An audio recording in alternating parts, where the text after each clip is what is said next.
բոլոր համաշխարհային դավանանքներում մեծ նշանակություն ունի նաև մեզ հայերիս համար։ Երուսաղեմն ունի նաև հատուկ հայկական հոգի։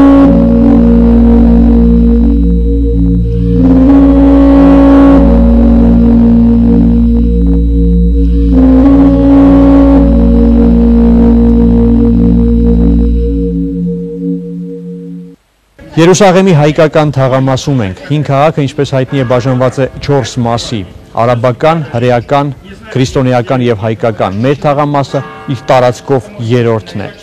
100,000-ավոր զբոսաշրջիկներ են անցնում այստեղով։ Եվ չկա աշխարհում այլ վայր, որը օտարին հայ ազգը ներկայացնելու ավելի լավ հնարավորություն է։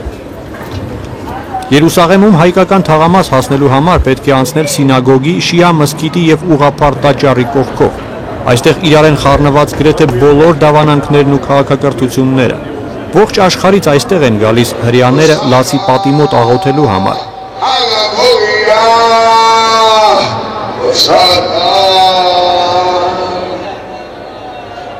Պատը Դավիթ թագավորի պատվին կառուցված տաճարի միակ պահպանված հատվածն է։ Քրիստոնյաների համար ուխտագնացության գլխավոր նպատակը Աստծո հարության տաճարում Քրիստոսի գերեզմանի մոտ խոնարհվելն է։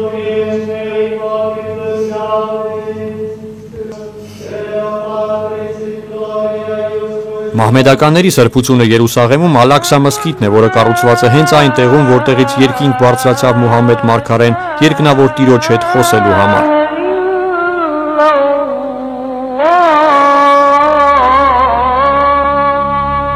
Քաղաքը տարբեր ժամանակներում պատերազմների արդյունքում 36 անգամ ձեռքից ձեռք է անցել, 3 անգամ հիմնովին ոչնչացվել է։ Սակայն մինչ այժմ էլ Երուսաղեմը կանգուն է։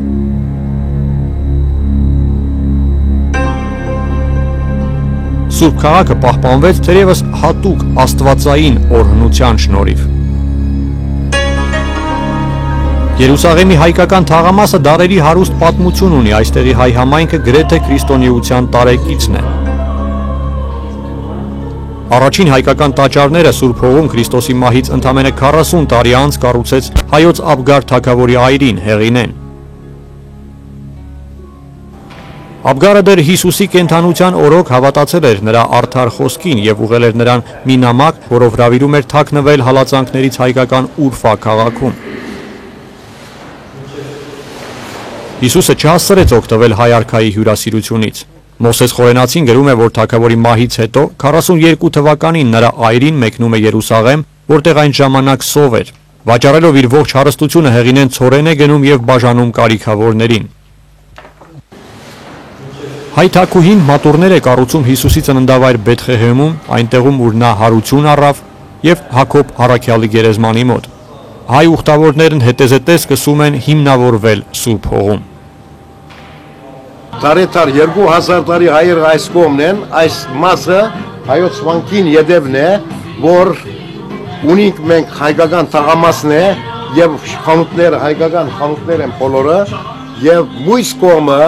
դեպի վար հայկական ամբողջ դուներն են, որ ամբողջը հայ ազգը հայությունը կպնակի։ Բարի եկեք, բարևնիս բոլոր Երևանի Հայաստանի ժողովուրդին, ամեն Երուսաղեմին։ Հայերը շատ են այստեղ։ Այո, շատ են այստեղ։ 3000։ Քիչ են, բայց իրենց գործերը շատ բարձր է այստեղ։ Մենք ոս հարմար ենք Պարկ Աստուծո եւ հայությունոս մեկ ցերկ, մեկ սիրտ, մեկ օքի իրար կսիրենք եւ բոլոր հայությունոս իրար հետ կաշխատի եւ սիրով են իրար հետ։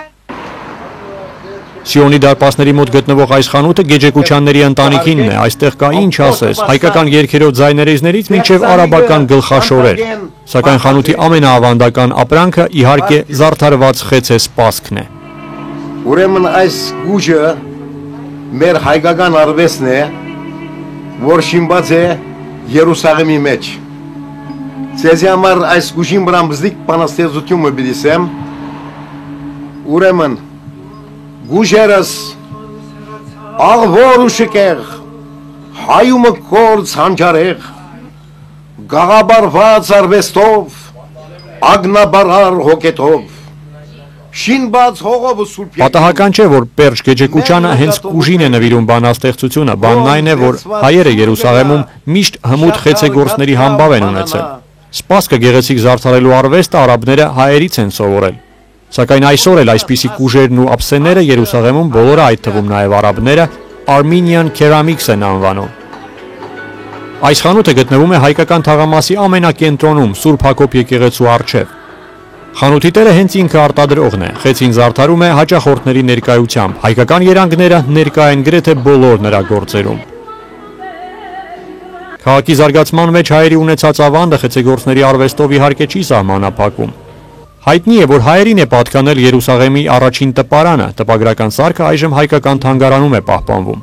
Առաջին լուսանկարչական սարքը քաղաքում հայ պատրիարքինն էր։ Մինչ օրս էլ հին քաղաքի գրեթե բոլոր լուսանկարիչները հայեր են։ Վարուժան Իշխանյանը դրանցից մեկն է։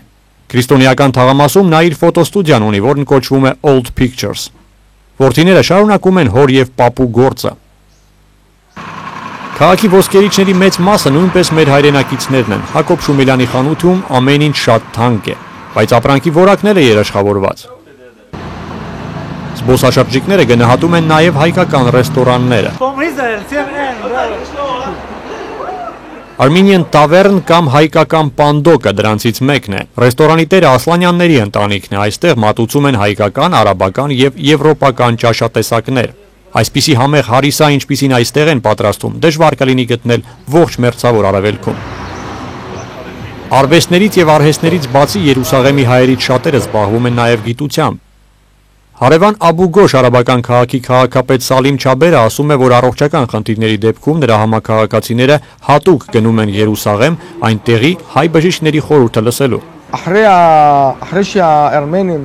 Երուսաղեմի հայերի թվում եվրոպական կրթություն ստացած շատ լավ ատամնաբույժներ կան։ Անձամբ ես ատամներս բուժում եմ միայն հայ մասնագետների մոտ։ Սալի Աբուսերին էլ է արաբ, բայց քրիստոնյա, նա խանութ ունի, որը գտնվում է հայկական եւ հրեական թաղամասերի սահմանին։ Տեղի հայերի համար նա յուրային է։ Երևի հաշվել գիտես, թիվերը գիտես, թիվերը գիտեն։ Սալին արդեն քիչ-քիչ հայերեն է սովորում եւ երազում է մի օր գալ Երևան։ Արախոսի ինչ է։ Դες Սլավես Հայաստանը սրանով։ Ուրիշ չեմ գիտեր։ Հայախոս արաբը այստեղ մեծ զարմանք չի առաջացնում։ Տեղի հայերն էլ գրեթե բոլորը արաբերեն գիտեն։ Հայերի եւ քրիստոնյա արաբների միջև շփումները շատ են։ Տարածված են նաեւ խառը ամուսնությունները։ Արաբների հետ շատ լավ ենք, արաբները, որովհետև մեր հետ դարիներ ապրած են, մեզի սեր տված են, իսկ հրեաները մեր հետ շատ լավ ապրած են, մեզի գտիլեն, որ խելացի ժողովուրդ է, ուշիմ ժողովուրդ է, զարգացած ժողովուրդ է եւ ադոր համար մեզի գահարկեն, ուր որ գերտա հայ ասկը Երուսաղեմի մեջ բոլորը գահարկվին։ Հայկական Երուսաղեմի գլխավոր խնդիրը բնակչության արտահոսքն է։ Թաղամասի բնակիչների մեծամասնությունը տարեցներ են։ Կես դար առաջ Սուրբ Թարգմանչած դպրոցում դասերի 3 հերթ էր սահմանած։ Տեղերը չէին բավականացնում։ Այժմ աշակերտների թիվը գրեթե հավասարվել է ուսուցիչների թվին։ Ժամանակին գտածին, որ մեկ դասարան եղած են 120 հոգի եւ բաժնած են երկու մասի։ Այսօր մեր ամբողջ դպրոցը 120 հոգի չկա։ Ասի մեծ ցավ է։ Սակայն այսօր գողքին այսքան քիչ թիվով աշակերտ եւ բահել դպրոցը մեծ ծախքերով ասալ շատ մեծ բան է։ Հերոսություն է։ 1948-ի շրջանին բادرազմեն վերջ բادرազմի ընթացքին 20-25 հազար հայություն գար այստեղ։ Մեծամասնությունը հեռացավ այս երկիրեն, որովհետև երկիրը բادرազմի մեջ էր, տնտեսական վիճակը շատ վատ էր, ինչ որ մնացած է, այդ համայնքեն այսօր գրնալալ 3000 անձի շուրջ է միայն։ Անցած դարի սկզբին Սուրբ Հողի վրա հայ առաքելական եկեղեցին ուներ մոտավորապես 70 վանք եւ եկեղեցի, այժմ մնացել է ընդամենը 15-ը։ Սա Սուրբ հրեշտակապետաց եկեղեցին է, տաճարը կառուցվել է Աննա քահանայապետի տանտեղում։ Այստեղ էին բերել Քրիստոսին խաչելու նախորդ օրը Գայիֆայի մոտ հարցաքննությունից առաջ։ Քրիստոսին կապում են այդ քոտուկին եւ երբ որ ծեծում են արյուն է թափում եւ ըստ ավանդության հետագայում այդ թափած տեղը արյան ավելի ծաղկում է ծառը եւ սկսում է պտղաբերել եւ այս ձիթենիները որ կան հրաշագործ են, չբեր կանանց, եթե հիվանդ են կանայք, երեխա չեն ունենում, հավատքով եթե ճաշակում են եւ հրաշք է տեղի ունենում, զավակ են ունենում։ Հայ Ղևոնդի հետ միասին գնում ենք դեպի Երուսաղեմի գլխավոր հայկական վանքը։ Հայկական դպրոցի, հայկական գրադարանի, հայկական մատենադարանի եւ հայկական թանգարանի կողքով հայկական պատրիարքության փողոցով շարժվում ենք դեպի հայկական Սուրբ Հակոբի եկեղեցին։ Զարմանալ կարելի է, թե որքան շատ է այստեղ հայկականը։ Տաճարը կառուցվել է Հակոբ առաքյալի սպանության տեղում, այստեղ է թաղված Քրիստոսի հավատարիմ աշակերտի գլուխը։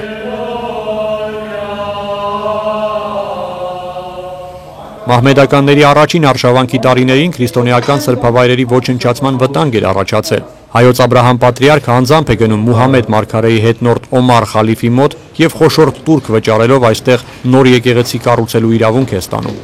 Մահմեդական տիրակալները ընդհանուր առմամբ բարեացկամ էին Երուսաղեմի հայերի նկատմամբ։ Թուրք սուլթան Աբդուլհամիդը, որը ավելի ուշ պատմության մեջ մտավ որպես հայերի արյունալի ջարդերի կազմակերպիչ, 1888-ին նորընտիր պատրիարք Հարությունին է ուղղում մի ֆիրման, որի համաձայն վերջինս ճանաչվում է Երուսաղեմում ապրող հայերի, ղպտիների եւ եթովպացիների ղեկավար։ Ահա այս ֆիրմանի բնօրինակը։ Լինելով կրոնական խմբերի միջև հարաբերությունները կարգավորող վերջին պաշտոնական փաստաթուղթը, այն փաստորեն գործում է մինչ օրս։ Էլ ավելի է մեր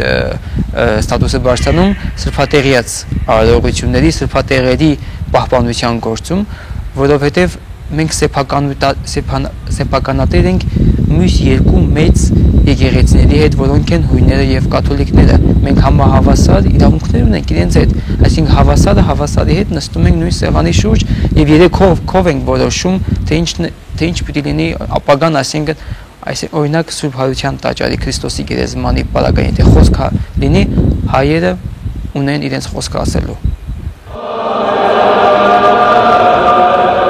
Աստծո հարության տաճարը քրիստոնյաների ամենագլխավոր սրբավայրն է։ Այստեղ է խաչվել Հիսուս Քրիստոսը, այստեղ է նրա գերեզմանը։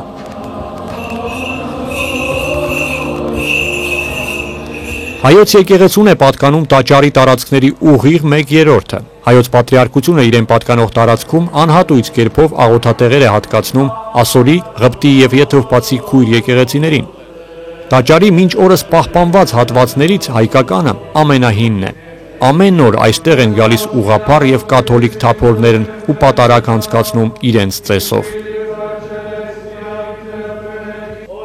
Աշխարհի բոլոր ծայրերից եկած հազարավոր ուխտավորներ աղոթում են մեր ընդհանուր Աստծուն հայկական եկեղեցում, եւ դրանով հնարավոր չէ չպարծենալ։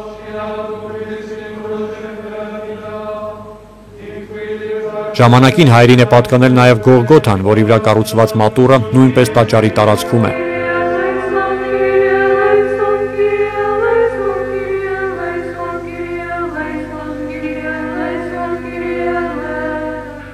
Մինչև 15-րդ դար Գողգոթան, որտեղ խաչել էին մեր Տիրոջը, մատուռը պատկանել էր հայերին։ Վրացիները կաշառում են Եգիպտոսի սուլթանին, մեր ձեռից ինքը առնում է, այստեղ իշխանություն ունեին Եգիպտոսը։ Մեր ձեռից առում վրացիներին է տալի։ Եվ 3 անգամ առևտուր է գնում։ Հայերն են դրամ տալիս, հետ վերցնում, եւ երրորդին արդեն ի վիճակի չեն լինում ֆինանսապես, մնում է վրացիներին։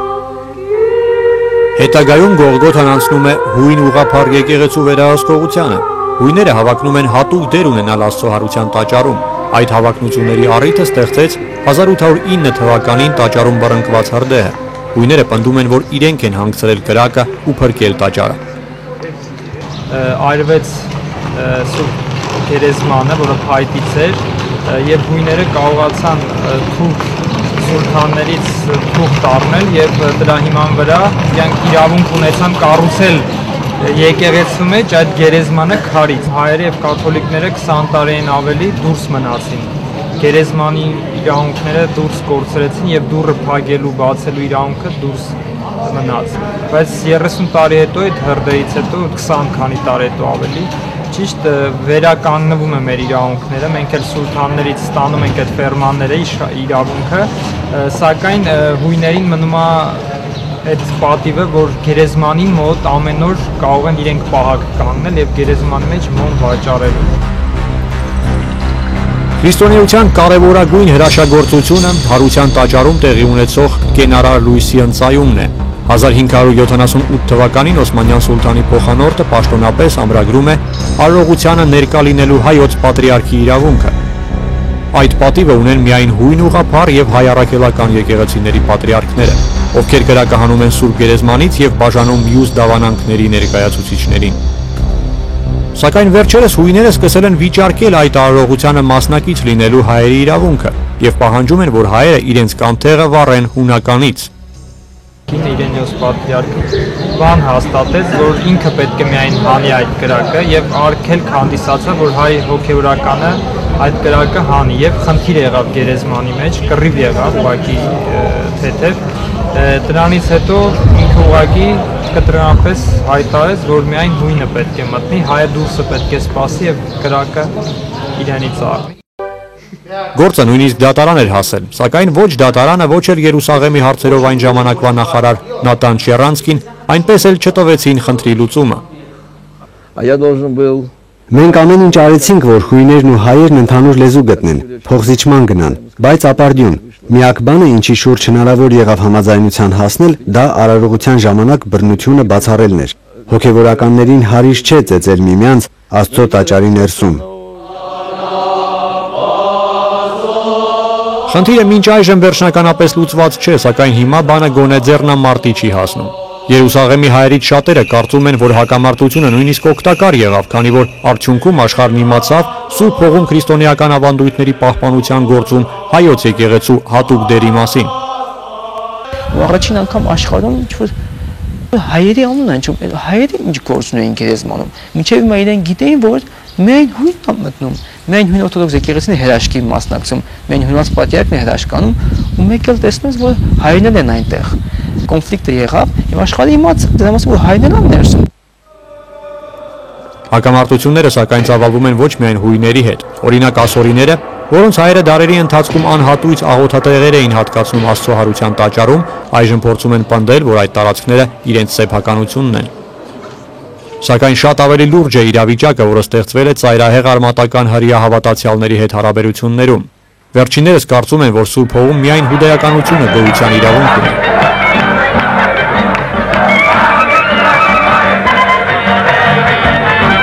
Հոգևոր անհանդուրժողականությունը այստեղ խայտառակ դրսևորումներ է ստանում։ Հավատացյալ ֆանատիկները քրիստոնյա քահանա տեսնելիս հաճախ թքում են նրա վրա։ Հատուկ հնչողություն ստացավ 2004-ի հոկտեմբերին arczepiskopos Նուրհան Մանուկյանի հետ տեղի ունեցած միջադեպը։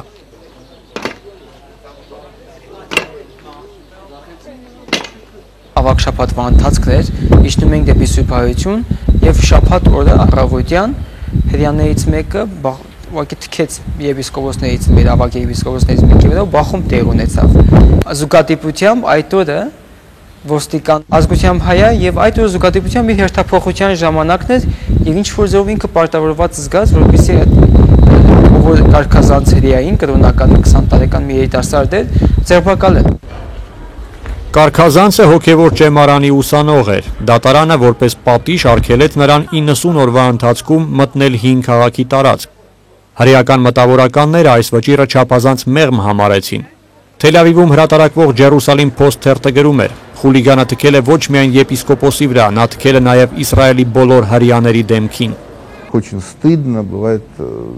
Ես ամաչում եմ հայ հոգևորականների նկատմամբ հուդայական արմատականների նման քայլերի համար։ Դե դուք իհարկե հասկանում եք, որ ֆանատիկոսները նման կերպ իրենց վերաբերմունքն են արտահայտում ոչ թե կոնկրետ հայերի, այլ ընդհանրապես քրիստոնեության հանդեպ, բայց դա չի մեղմում հանցանքը։ Կարծում եմ, եթե մեր հոգևոր առաջնորդները նման արարքները կանխելու համար անհապաղ կտրուկ միջոցներ չձեռնարկեն, Իսրայելը լուրջ խնդիրների առջև կհայտնվի։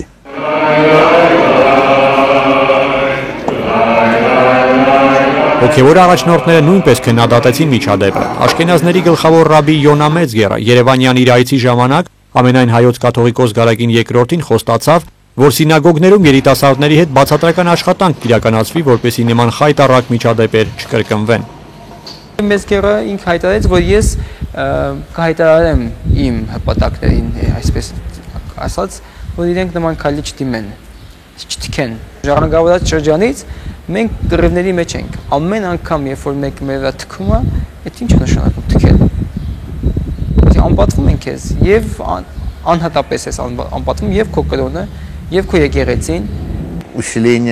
Ոգևոր ծայրահեղականության տարածումը մեզ շատ է անհանգստացնում։ Անհանգստացնում է նաև կրոնով երիտասարդների չափից դուրս տարվելը։ Այժմ Երուսաղեմում դպրոցական տարիքի երեխաների կեսից ավելին սովորում է հոգևոր ճեմարաններում։ Ավարտելով իրենք չեն ծառայելու բանակում։ Նրանցից շատերը չեն աշխատելու եւ առավոտից գիշեր միայն աղոթելու են։ Սա վտանգ է, որ նսպառնում է մեր պետականությանը։ Եթե այսպես շարունակվի, Իսրայելը շուտով կդառնա ֆունդամենտալիստական մի պետություն, որի համեմատ Իրանը աշխարհիկ երկիր է թվալու։ Հայ պատրիարքությունը երբեմն խնդիրներ է ունենում նաև պետության հետ։ Երուսաղեմն Իսրայելի վերահսկողությանն է անցել 1967-ին։ Այդ ժամանակից այստեղ նոր օրենքներ են գործում, որոնց հայերը ճշտապահությամբ հետևում են։ Հին օրենքները, որոնք սահմանում էին հայոց եկեղեցու իրավունքները, ոչ ոք չեղյալ չի հայտարարել։ Այնուամենայնիվ դրանք հաճախ խախտվում են։ Ստատուս կոմը գար Օսմանական գայսրության շրջանին,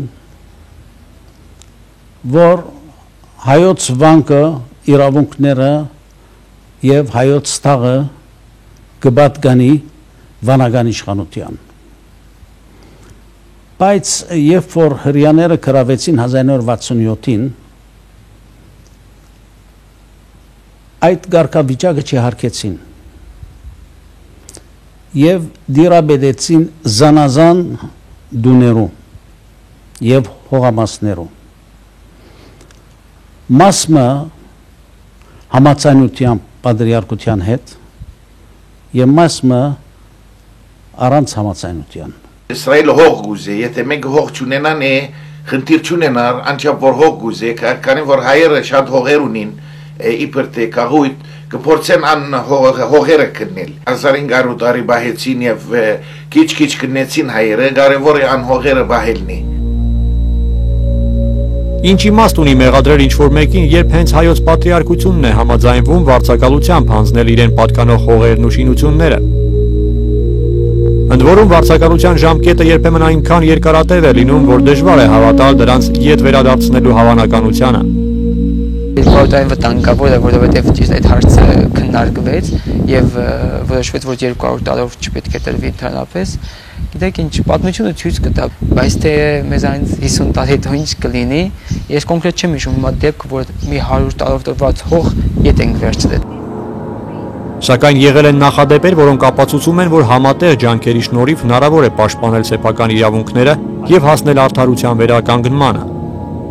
2002-ի ամռանը Իսրայելի բանակը սկսեց հայոց պատրիարքությանը պատկանող պարոնտեր կալվածքի տարածքում անվտանգության պատի կառուցումը։ Հատվել էին ձիթենու հարյուրավոր ծառեր, որոնց բերքից ստացվող ձեթը օգտագործվում է եկեղեցական կանթեղների համար։ Սա սեփականության իրավունքի կոպիտ խախտում էր։ Արդյունքում պատրիարքության հողերը կիսվեցին Իսրայելի եւ Պաղեստինի միջև։ Դա հետագայում լուրջ դժվարություններ էր առաջացնելու։ Հայաստանի Հանրապետության կառավարության եւ Ամերիկայի հայ լոբբիստների միջամտությունը հնարավորություն տվեց կարգավորել խնդիրը։ Իսրայելի պաշտպանության նախարարությունը նահանջեց։ Պատը տեղափոխվեց հայկական կալվածքներից այն կողմ։ Առաջին անգամ մենք զգացինք որպես հայոց եկեղեցի պատրիարքան, որ ահա Հայաստանի Հանրապետությունը կա արտգործ նախարարություն, որ նոտա է ուղարկում Իսրայելին կամ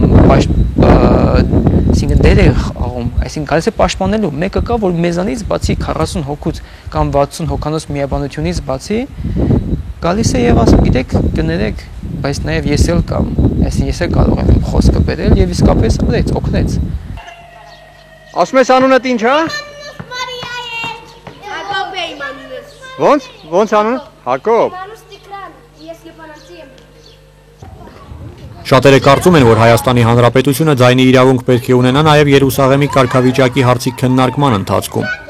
Էջմիածինը եւ Երևանը կարող են բանակցություններում իրենց ներգրաված լինելու պահանջը հիմնավորել այն հանգամանքով, որ հարկադրված են պաշտպանել հայ առաքելական եկեղեցու եւ Երուսաղեմի հայ համայնքի ներկայացուցիչների շահերը։ Բանն այն է, որ Երուսաղեմի հայերի զգալի մասը Իսրայելում ունի միայն կացության իրավունք եւ փաստորեն քաղաքացիություն չունեցող անձինք են համարվում։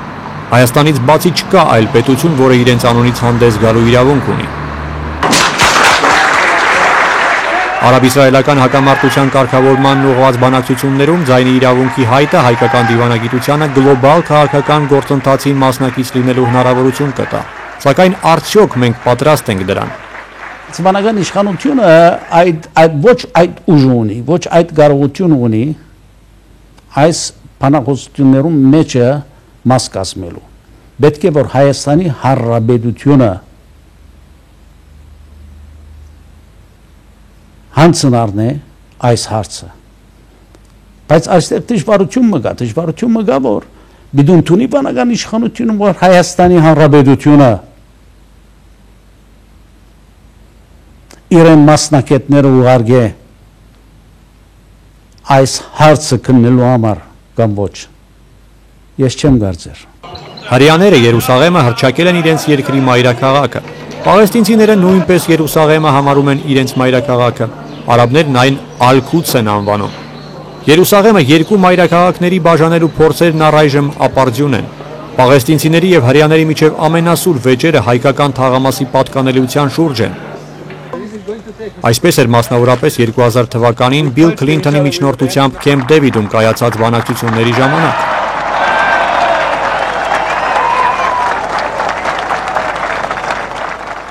Հրեաները պահանջում էին հայկական թաղամասը բաժանել Իսրայելի եւ Պաղեստինի միջև։ Նման սցենարի իրագործումը կործանարար կլիներ հայոց պատրիարքության համար։ Բարեբախտաբար հաջողվեց դրանից խուսափել։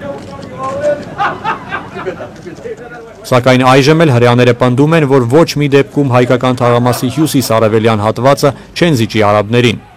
Դրա համար պատճառներ կան։ Հայոց թաղը շատ կարևոր թիրք ունի հրեաներուն համար, որովհետև գիծ է հրեական թաղամասին։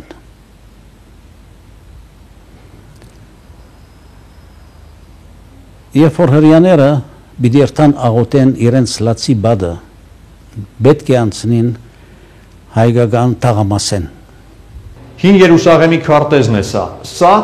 լացի պատն է։ Սա հայկական թաղամասը։ Նոր քաղաքից լացի պատի մոտ անցնելու համար կարելի է գալ այսպես կամ այսպես, կամ էլ ահա այսպես։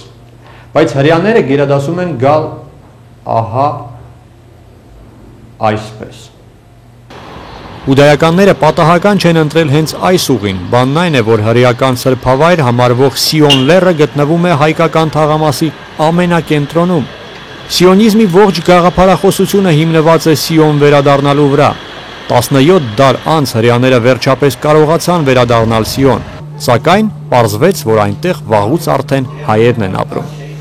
Հրեան երբեք չի գնարմորնալ, որ մենք բազմած ենք Սիոն լեռան վրա։ Դες ամբողջ հարստությունը հայկական Սիոն լեռան վրա է։ Ասի դեսակ մը փուշ է բոլորին, ով ալ իշխե, ոչ միայն հրեան, որտեվ իսկապես մեր թիրքը շատ լավ է։ Հրեա մեկը որ գալիս է հին քաղաք, նայում է այս հողերին, նայում է տարածքներին, նայում է այս ամեն ինչին։ Մի կողմից ինքը ասում է, սա էլ է ձերը, սա էլ է ձերը, բայց Իսրայելի համար սա իրենն է։ Ինքը հյուր չէ, այստեղ ինքը տանտերն է։ Դրա համար մենք էլ պետք է ավելի իմաստուն լինենք։ Հողատարածքների եւ կոնկրետ շինությունների պատկանելիության շուրջ վեճերը Երուսաղեմում հաճախ են լինում։ Նման մի վեճի վկան կամ ավելի շուտ մասնակիցը պատահաբար ես ինքս դարձա։ Սա արդեն հրեական թաղամասն է։ Ասա ընկերոջդ թող այստեղ չնկարահանի։ Հուդայականին չի կարելի նկարահանել շաբաթ օրը։ Դուք պղծում եք, հարգեք մեզ։ Սա մեր քաղաքն է, ոչ թե ձերը։ Բայց այդ ինչից որոշեցիր, որ սա հրեական թաղամաս է։ Սա հայկական է։ Այ տես, սա Արարատ փողոցն է, իսկ Արարատը հայկական է։ Բարեկամներ, մի վիճեք։ Ես ինքս Թուրքիայից եմ, եւ եթե փողոցը կոչվում է Արարատ, ապա այն ոչ ձերն է, ոչ էլ ձերը, այն մերն է, թուրքերինս։ Թե ինչ եղավ հետո թողնենք կադրից դուրս։ Հայերի եւ հրեաների միջև վեճերը այստեղ շատ ավելի հազվադեպ են, քան հրեաների եւ արաբների միջև։ Պաղեստինա-իսրայելական հակամարտության հարցում հայերը միշտ ձգտել են չեզոք լինել, սակայն Երուսաղեմի կարգավիճակի խնդրում հայոց պատրիարքության դիրքորոշումը ավելի հոգեարազատ է արաբներին, քան հրեաներին։ Հայեր ավելի գսկան, որ իրենք արաբ մասին հետն են, քրիստոնյա եւ տաջիկ իրենց ասենք թե կործերը ապրուստ պան ավելի մոտ է պալեստինյան կողմին։ Այն ադեն Արաֆատը սա որ իմանունս Յասեր Արաֆատյանը սա ես իբր թե հայ եմ։ Բնական իշխանությունը գուզեր գոր Բաղեստինյան իշխանության հետ ելա։ Եվ բաճարները այդ էր, որ եթե հունաց բادرիարքությունը եւ լադինաց բادرիարքությունը Բաղեստինյան թաղամասի մեջ պիտի մնան, գուզեին որ իրենք ալ Բաղեստինյան թաղամասի մեջ մտնան, որ ուժմ ունենան երեք բادرիարքությունները։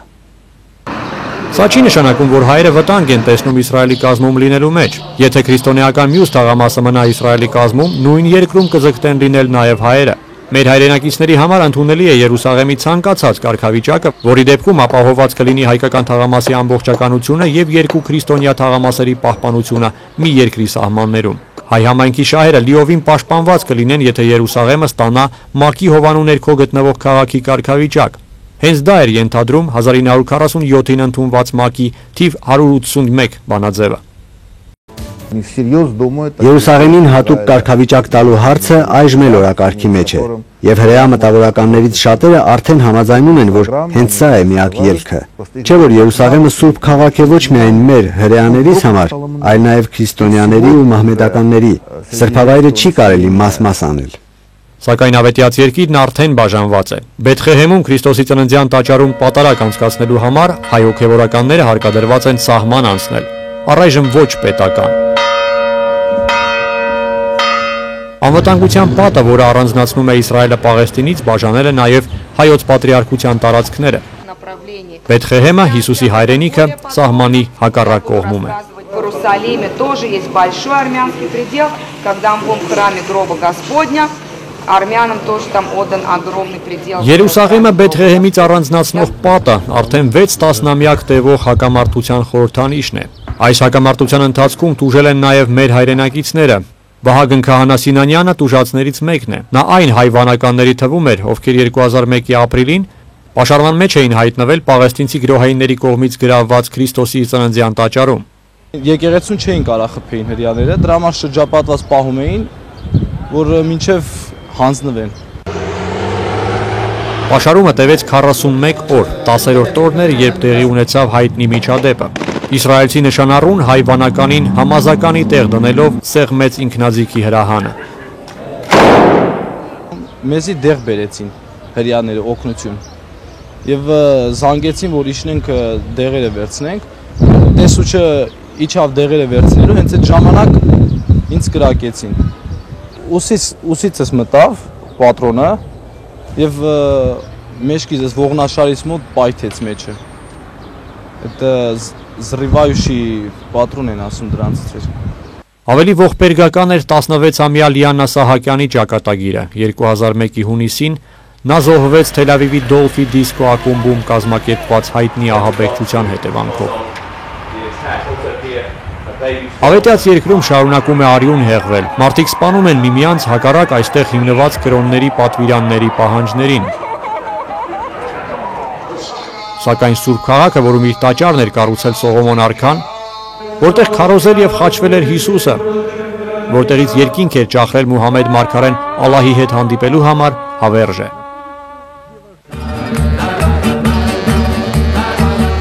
Հին Երուսաղեմից բացի կա նաև Նոր Երուսաղեմը։ Այն ծաղկուն է ինչպես եւ երկիրը, որի մայրաքաղաք է հռչակվել այն։ Իսրայելը շատ հետաքրքիր, զարմանալի եւ հակասական երկիր է։ Նույնը վերաբերում է նաև հրեա ազգին։ Զարմանալ կարելի է միայն, թե ինչպես աշխարհի ամենահին ազգերից մեկին հաջողվեց այսքան զրկանքներից հետո ոչ միայն պահպանել բոլոր ավանդույթները, այլ նաև վերականգնել պետականությունը։ Հրեաները, որոնց ավանդը համաշխարհային քաղաքակրթության զարգացման մեջ անհերքելի է, այսօր էլ մնում են բոլոր համաշխարհային գործընթացների ամենակենտրոնում։ Մոլորակի բոլոր ծայրերից այստեղ եկած հրեաները այժմ վերստին ձևավորվում են որպես միասնական ազգ։ Շփվելով իսրայելացիների հետ նկատեցի, թե որքան տարբեր են նրանք։ Կարող եք հավատալ, որ սրանք հրեաներ են, սեֆարդներ են Մարոկոից։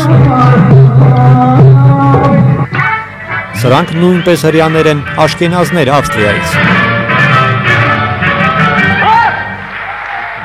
Սրանք էլ բուխարացի հրեաներ են, Տաշկենտից։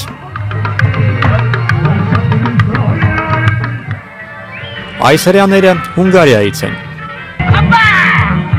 Իսկ այս հրեաներին այստեղ ռուս են անվանում, թեև նրանք Մոլդովայից են եկել։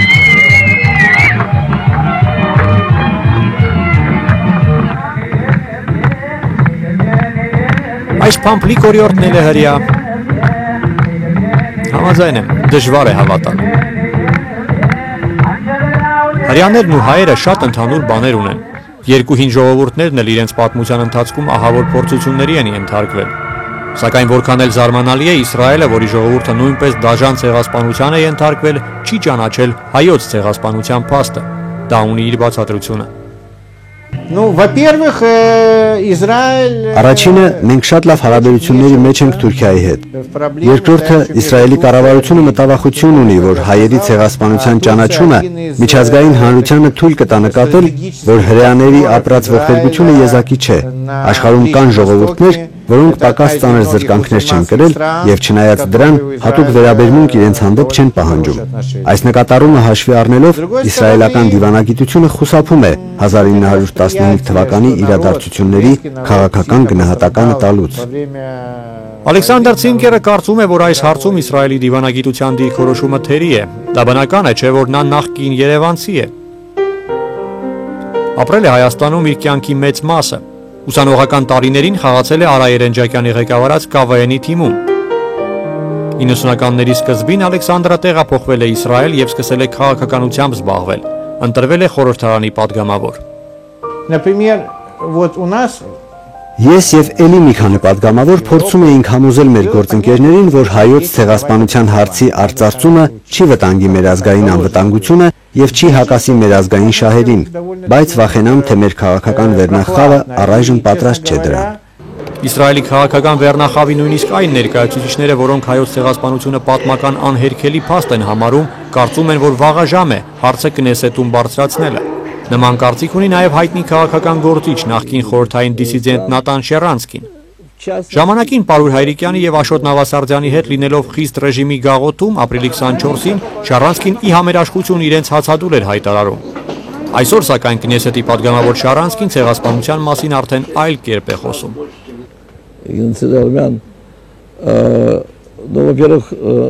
Իսրայելում կարեկցում են հայերի ողբերգությանը, սակայն մենք պետք է նկատի առնենք, որ մեր շրջապատի երկրներից Թուրքիան գրեթե միակ պետությունն է, որ մեզ հետ համագործակցում է։ Ուստի արտահայտելով համակրանքը հայերի նկատմամբ, իսրայելական կառավարությունը շատ զգույշ պետք է լինի միջազգային ասպարեզում, որպեսզի այս հարցում ուրիշներից առաջ չընկնի։ Իսրայելն այսօր այս հարցում չի անի ավելին, քան անում են օրինակ Միացյալ Նահանգները։ Իսրայելի իշխանությունների դիրքորոշումը մոտավորապես այսպիսին է։ Հայերի կոտորածը իհարկե ողբերգություն է, որը սակայն իր բնույթով եւ ունեցած հետևանքներով ոչ մի դեպքում չի կարելի համեմատել հրեաների ցեղասպանության հետ։ Այս քաղաքականությունը արտաքին գործոս նախարարության մեջ հիմնված է Շիմոն Պերեսի շրջանին, երբ որ ինքը արտաքին գործոս նախարար էր։ Եվ անշուշտ ամենքնից ալ դեղյակ ենք Շիմոն Պերեսի արտահայտությունները մեր ցեղասպանության հանդեպ։ Մինչև որ ուրիշ նախարարը, որ դեղյակ է մեր ցեղասպանության մասին, կա եւ այդ օրենքները փոխե, վիճակը վիճակ պիտի մնա, ինչպես որ է։ Նախկին վարչապետ Շիմոն Պերեսի դիրքորոշումը իսկապես զարմանալի էր։ 2001-ի ապրիլին Թուրքիա կատարելիք այցից առաջ նա հայտարարել էր. «Անիմաստ է պնդել, որ հայերը հրեաների նման ցեղասպանության են ենթարկվել»։ Սակայն հարկ է նկատել, որ այդ ժամանակից Իսրայելի արտաքին քաղաքականության մեջ որոշ բան փոխվել է։ Դա նկատելի է մասնավորապես Իսրայելի արտգործնախարարության Եվրասիայի հարցերով դեպարտամենտի ղեկավարի խոսքերի շեշտադրումներից։ Ուշադրություն դարձրեք, տիկին Աննա Ազարին չի խուսափում հայոց ցեղասպանություն բառակապակցությունը արտասանելուց։ Կարծում եմ դուք հասկանում եք, որ հոլոկոստ տեսած Իսրայելը հայերի ցեղասպանությունը համարում է մարդկության դեմ կատարված հրեշավոր հանցագործություն։ Մյուս կողմից մենք կարծում ենք, որ այդ ողբերգության մանրամասներով պետք է զբաղվեն պատմաբանները, ոչ թե դիվանագետներն ու քաղաքական գործիչները։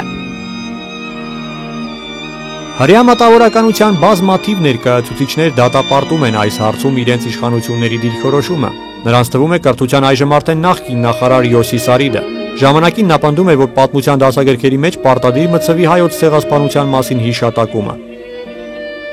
Եղեռնի 90-ամյակին նրա հետ միասին Երևան էր եկել նաև Հոլոկոստի և ցեղասպանության ինստիտուտի տնօրեն դոկտոր Իսրայել Չարնին, որը նույնպես շատ բան է արել 1915 թվականի իրադարձությունների մասին օբյեկտիվ տեղեկությունները հանրությանը հասանելի դարձնելու համար։ Ուզում եմ դուք ճիշտ հասկանաք, հայոց ցեղասպանության փաստը չի ճանաչում ոչ թե Իսրայելի ժողովուրդը, այլ կառավարությունը, որի պահվածքը այս հարցում անընդունելի է։ Անցյալ տարի Երևանից վերադառնալուց հետո ես նամակ գրեցի մեր արտգործնախարարին, որում ասացի, որ ամաչում եմ մեր դիվանագիտության ունեցած դիրքորոշումից։ Մենք դժոխ ժողովուրդներս պետք է միավորվենք եւ թույլ չտանք նոր ցեղասպանություններ։ Հազար անգամ իրավացի են նրանք, ովքեր ասում են Հոլոկոստը չէր լինի, եթե ժամանակին դատապարտվեր հայերի ցեղասպանությունը։ Ծագումով հրեա բազմաթիվ հայտնի մտավորականներ ցեղասպանության տարիներին պաշտպանում էին հայերին։ Նրանց թվում էր Թուրքիայում Միացյալ Նահանգների դեսպան Հենրի Մորգենթաուն, Ավստրիայի ականավոր գրող Ֆրանց Վերֆելը։ Հայտնի է նաև, որ հայերն էլ էին պաշտպանում հրեաներին Հոլոկոստի ժամանակ։ Սա Յադ Վաշեմ հուշահամալիրն է, որը կառուցվել է Երուսաղեմում ի հիշատակ Հոլոկոստի զոհ դարձած 6 միլիոն նահատակների։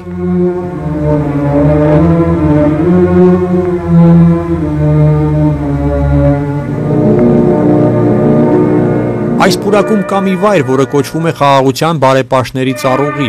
Այսպես են անվանում Իսրայելում այն մարդկանց, ովքեր վտանգելով սեփական կյանքը փրկում էին հրեաներին։ Այստեղ հավերժացված է Ռաուլ Վալենբերգի, Օսկար Շինդլերի անունները։ Բարեպաշտների ցուցակում կա նաև 10 հայկական անուն։ Այս ցանկում է նաև Թաշյանների ընտանիքը, որը թաքցրել էր իր տանը Գոլդբերգ ամուսինների 2 դուստրերին։ Այս պատմությունը սկսվեց 1941-ի աշնանը Սիմֆերոպոլում։ Մայրը խնդրել էր իր հայ ընկերներին թաքցնել իր աղջիկներին։ 3 տարի աղջիկները գաղտնի ապրում էին Թաշյանների տանը եւ ի տարբերություն ծնողների փրկվեցին շնորհիվ հայերի, փառք ու պատիվ նրանց։ Հայերի եւ հրեաների ճակատագիրը իսկապես շատ նման է, բայց հայերը Իսրայելի մասին ավելի շատ բան գիտեն, քան հրեաները Հայաստանի մասին։ Շարքային հրեաները, եթե հարցնես նույնիսկ տեղյակել չեն, թե որտեղ է Հայաստանը գտնվում եւ քարտեզի վրա չեն էլ կարող Հայաստանը ցույց տալ։ Ու մեր լեզուն էլ շատ դեպքերում նմանեցնում են թուրքերին, ասում են դուք թուրք եք, ասում են ոչ, մենք թուրք չենք, մենք թուրքերը թշնամի ենք եղել։ Արտյոմը Պետակտիխվա քաղաքում գործող Նաիրի հայկական մշակութային կենտրոնի համահիմնադիրն է։ Այստեղի հայ համայնքը մեծ չէ, սակայն արդեն բավականին ազդեցիկ։ Ովքեր որ քաղաքացիություն ունեն եւ ովքեր որ, ասենք, խառ ընտանիքների կազմում եկել են Իսրայել մշտական բնակության, նրանք բոլորն են հիմնականում բարձրագույն կրթություն ունեն եւ շատ հայեր կան, որ արդեն ինչ-որ նվաճումների են հասել։ Իսկ Իսրայելի պաշտպանության բանակի շարքային Ռինա Միրզոյանի գլխավոր նվաճումները դեռ առջևում են։ Նախկին երևանցի Ռիման բանակ է գնացել ինքնակամ։ Բանն այն է, որ կնքված քրիստոնյաներին Իսրայելում բանակ չեն տանում, բայց Ռինան միշտ երազել է զինվորական դառնալ։ Այժմ նա Իսրայելի բանակում ծառայող միակ հայ աղջիկն է։ Չգիտեմ, ես սիրում եմ բանակը։ Ես Երևանում դեռ փոքր որ սկսել եմ խոսալ, դեռ Ղարաբաղի հետ խոսակցություններն են այդ ամեն ինչը։ Ասում եմ, որ ես շատ եմ ուզում գնամ բանակ։ Ու այն օրվանից որ լսեցի, որ Իսրայելում աղջիկները գնում են բանակ, այս երկիրը դուրս ուղղակի շատ եկավ։ Ժամկետային ծառայության ավարտից հետո Ռինան մտադիր է ընդունվել սպայական դասընթացների։ Ռազմական փայլուն կարիերայի համար արդեն բոլոր նախադրյալները կան։ Ինձ շատերն են ասում, որ եթե ես շարունակեմ բանակում, ես շատ մեծ բաներ կհասնեմ։ Շարքային Ռինա Սիմոնյանը երազում է գեներալ դառնալ եւ համոզված է, որ իր երազանքը կիրականանա։ Դե ինչ, Իսրայելի հայ համայնքի անվտանգության համար անհանգստանալու առիթ չի լինի, եթե սեփական գեներալ պիտի ունենա։ Թեև այժմ էլ Իսրայելի հայերը իրենց կյանքից դժգոհ չեն։ Տխրելու հիմքեր առանձնապես չունեն, իսկ ուրախանալու առիթներ միշտ էլ կգտնվեն։ Սա հրեական Պուրիմ տոնն է։ Այսօրը ողջ երկրով մեկ ուրախ դիմակահանդեսներ են տեղի ունենում։ Այսպես են նշում Պուրիմը Պետախտիկվայի հայերը։